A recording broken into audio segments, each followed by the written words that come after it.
Hey everyone, Jay here from the Minecraft Arts, and welcome back to a brand new series, guys. This series is called Reviewing the Whole Lot, where I review the entirety of the Harry Potter series, from books to games to films to audiobooks.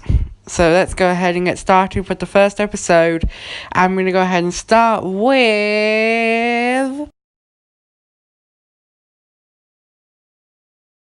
Harry Potter and the Philosopher's Stone, published on the 26th of June 1997. This book was the beginning of what would be an amazing rollercoaster of a series, including loads of plot holes, heart-tugging moments, and so much more. Now, before we get started, I do just want to briefly bring out the whole point about philosophers versus sorcerers. Now, everywhere in the world, apart from America, calls the book Harry Potter and the Philosopher's Stone. But America decided to call it Harry Potter and the Sorcerer's Stone, because they believed that children would not want to read a book with the philosopher in the title. I would. I don't mind. It intrigues me. Anyway, on to the main review. The book starts off pretty strong, talking about a typical day in the life of Vernon Dursley, and talking about how they hate magical people, which is really quite funny when it turns out that Aunt Petunia's sister is a witch, which I thought was quite funny when we found that out later on in the series. But the book itself, the story is quite good. It does a great job of setting up the characters, the story, the villain, the enemies, anybody, the antagonists, for want of a better word. It does an amazing job, in my opinion, of setting up the story for the future 7 books and 8 films. With this being the shortest book in the series, it meant that the school year wasn't very well described.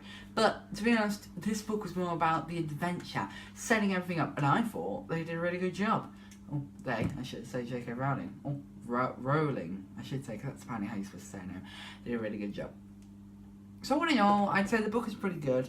If I had to find a critique with it, I'd just probably say that it could have been slightly better, like I say, maybe slightly longer in terms of like describing the classes, and you've still got those like the Leviosa bit, and that's quite a common quoted line now. It's Leviosa, not Leviosa. I think I said no, not Leviosa.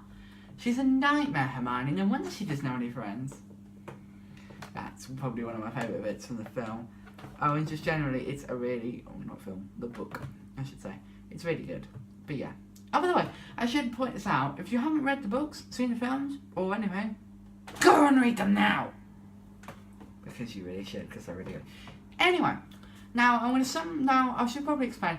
I'll do a bit about the book, the contents and when it came out and all that. Then I'll do my review, then I'll do my experiences, then I'll go ahead and summarise. So, let's go ahead and look at my experiences. In terms of this actual book, I didn't really have that much of an experience with it, because I didn't actually read it until I was about 11. But I did listen to the audiobook with Stephen Farrell, which again, more about that in a future episode. But I will say that I really did enjoy this book, and it really got me into reading, is what I will say, and I really did quite enjoy it. And yeah, this series really got me into reading, and I'm deeply grateful for that, because I love this series. It's probably one of my favourites. It is my favourite book series to date. And my love for this series all started with the first book, Harry Potter and the Philosopher's Stone. So to summarise, I'm quite a big fan of Harry Potter and the Philosopher's Stone.